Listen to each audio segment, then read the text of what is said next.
Este é o portal de podcasts da Alterdata com o canal Gestão e Carreira na Prática.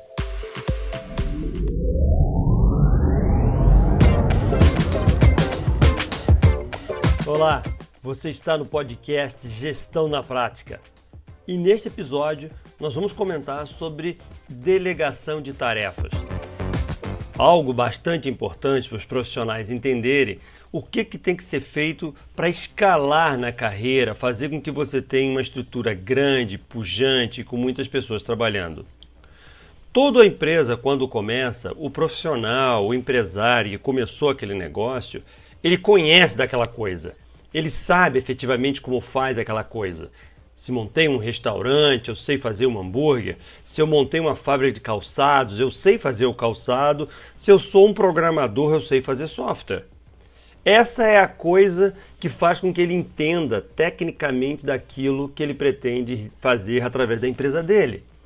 Porém, há um conflito muito grande, porque quando você começa a crescer, quando você pretende crescer, outras pessoas vão ter que fazer aquilo de fato que você sabia originalmente. Há um conflito psicológico que limita, que trava as pessoas ao crescimento, porque normalmente você é conhecido por aquilo que você sabe. No meu caso específico, eu era um programador lá no início da Alterdata e as pessoas me identificavam como o Vladimir, o programador.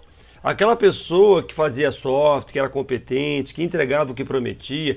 Eu quase não tinha sobrenome. E isso acontece com milhares de pessoas que montam seus próprios negócios. Em dado momento da companhia, eu preciso delegar, eu preciso passar para outro uma coisa que sou eu mesmo. Isso é um conflito muito sério, porque a minha identidade eu tenho que se transferir para outros. Eu conheço muitas e muitas empresas que não conseguem crescer porque o executivo, o dono, a pessoa que fundou o negócio, fica preso àquelas coisas que definem quem ele é. E isso é um fator limitante que não se pode admitir numa empresa que quer crescer efetivamente. Vamos levar agora o caso para um profissional que ele é executivo de um gerente, por exemplo, de uma divisão. Ele quer se transformar em diretor da empresa. Como é que você vai ser diretor se você não consegue delegar as funções que você tem como gerente? Para ser diretor, você vai ter que deixar de ser gerente. Para isso tem que passar para outros.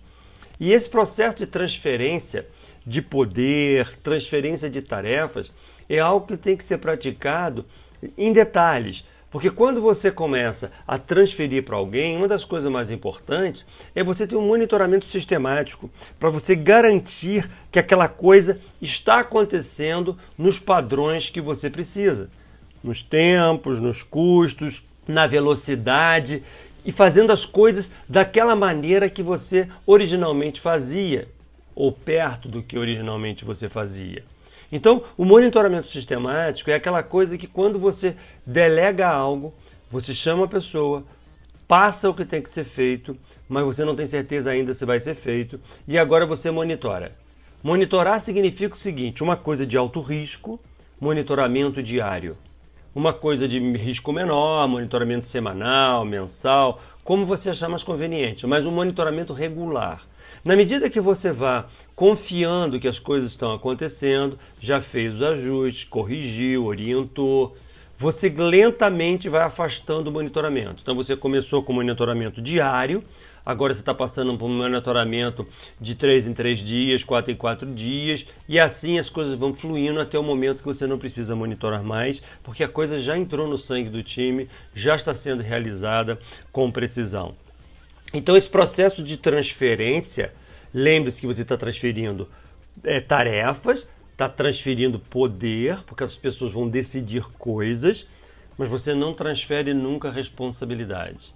Quanto mais você cresce na hierarquia da companhia, a responsabilidade do todo é sempre sua, independente das tarefas que você passou para outras pessoas. É muito importante ter isso na sua mente, porque isso faz com que você esteja conectado, ligado a criar indicadores de performance, KPIs, que você crie mecanismos para estar olhando se aquela coisa está acontecendo, mesmo que você não esteja executando pessoalmente. A posição de um líder, a posição de um gestor ela é de tal ordem que ela não precisa ser uma posição que você seja o senhor absoluto de tudo. Não precisa. Você não precisa ter todas as respostas para todos. Você não precisa saber detalhes da sua organização lá no fundo da operação. Porque você tem pessoas que você delegou tarefas um dia e essa pessoa é especialista daquele pedaço do seu negócio. Quando você tem isso em mente, tudo fica mais fácil. Porque você passa a criar uma malha, uma estrutura de delegações que vão acontecendo entre as pessoas e todos executando aquilo da forma que tem que ser executado, com os indicadores conectados uns nos outros, de tal maneira que as coisas funcionem efetivamente. Então, a transferência de poder e tarefas é algo que é fundamental para o crescimento de todos os profissionais. Você que entrou numa empresa agora, você não é o fundador, você entrou na empresa num cargo extremamente simples, foi desafiado para ir para um cargo um pouco melhor. Esse cargo simples que você fazia, o mais simples da organização, ele tem que ser passado para alguém. Quanto mais habilidade você tem para transferir isso, para passar isso, mais valor você tem na companhia. A companhia, eu já vi empresas que pegam pessoas que prendem certas funções, porque essa pessoa faz tão bem aquela função e não consegue passar para os outros, puxa tudo para cima de si, não ensina as pessoas, que acaba limitando ela própria. Então, quando você está num cargo e que você tem medo de passar o que você sabe para outras pessoas, você está se limitando. Você está freando o seu crescimento. Porque a companhia não vai poder dar um desafio maior para você, porque você está, de fato, prendendo conhecimento, prendendo tudo que você domina e não transferindo para outras pessoas. O sucesso de uma organização está no poder do time, no poder do grupo. E não simplesmente no poder do gestor, do dono da companhia, do principal executivo. E a analogia mais clara que eu posso ter em relação a essa posição do gestor é a seguinte. Eu me lembro quando eu era criança, adolescente, que eu ficava pensando uma coisa sobre a orquestra sinfônica. Imagina o seguinte, a orquestra sinfônica brasileira, aqueles monte de músicos, dezenas de músicos trabalhando juntos, ela é a Orquestra Sinfônica Brasileira. Significa que a pessoa que toca o violino provavelmente é o melhor violinista do país. Provavelmente. Aquele que toca o oboé é o melhor naquele instrumento. O que toca o piano provavelmente é o melhor pianista do país.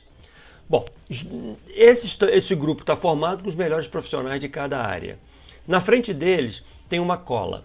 Tem uma cola que eles chamam de partitura. Partitura tem ali todas as notas, tempos que eles devem fazer em cima de cada melodia que eles estão tocando juntos. Significa o seguinte, eles são os melhores do país em cada instrumento e tem uma cola dizendo o que ele tem que fazer, efetivamente. E tem uma pessoa lá na frente, que fica com uma varinha na mão, que eles chamam de maestro, que não toca nada. Esse maestro é um líder. Ele tem o poder de demitir, o poder de colocar novos integrantes, ele tem o poder de fazer escolhas, mas ele não toca nada. Ele é o chefe, ele é o líder, o comandante. Esse maestro, certamente, ele não toca o violino melhor do que o cara do violino. Ele não toca o piano melhor que o pianista. Aí vem uma questão, mas como assim? As pessoas são os melhores de cada instrumento, tem uma cola na frente dele, e ele precisa de uma pessoa na frente que toca pior do que ele? Precisa. Qual é a posição do maestro? É muito parecida com a posição de um gestor de uma organização. O maestro tem a capacidade de compreender que ele precisa de um profissional com certa habilidade. Ele passa essa coisa, contrata essa pessoa, monitora essa pessoa, transfere coisas para ela que ela precisa saber, faz com que essa pessoa esteja integrada ao grupo. O maestro, quando está em ação, pode observar que ele está de costa para o público, de frente para os músicos. Ele está de frente para o time. Ele está olhando efetivamente o seu time. Está olhando de fato o que cada um está tocando. E ele explora o máximo de cada um, coloca cada um na posição certa. Significa o seguinte, ele não precisa ser o melhor. Agora você imagina o seguinte, trazendo a essa analogia para um ambiente da delegação de tarefas. Você imagina que agora os músicos estão formados, tem um profissional ali dentro que é um dos melhores e o maestro vai se aposentar. Alguém vai ter que subir aquele cargo. Se ninguém conseguiu transferir para outros o que ele sabe fazer, provavelmente vai ter que ser contratado um maestro de fora. Agora, se nós tivermos uma estrutura preparada de transferências, de tal maneira que um deles possa alçar a uma posição um pouco mais alta, ele passa para um outro posicionamento. Se você fica tocando violino a vida inteira e não ensina para ninguém como se toca, da forma que você toca, jamais você vai conseguir estar num cargo melhor. Pare e pense o quanto é importante aprender os detalhes sobre a transferência. Hoje, na sociedade que nós vivemos atualmente, o poder do grupo é muito maior que o poder do indivíduo. Um time é muito mais forte que uma pessoa. Você ganhar habilidades para transferir o que você sabe, trocar informações com o outro sobre o que você sabe, não reter conhecimento, isso vai criando uma estrutura que você possa permitir que você suba na organização, passe a ser um gerente, passe a ser um diretor, passe a ter o seu próprio negócio, você passa a estar num outro posicionamento. A delegação de tarefa é um dos fatores que mais faz as pessoas crescerem ou mais faz as pessoas ficarem limitadas. Muito sucesso na sua carreira, pratique o tempo inteiro, que certamente isso vai fazer muita diferença.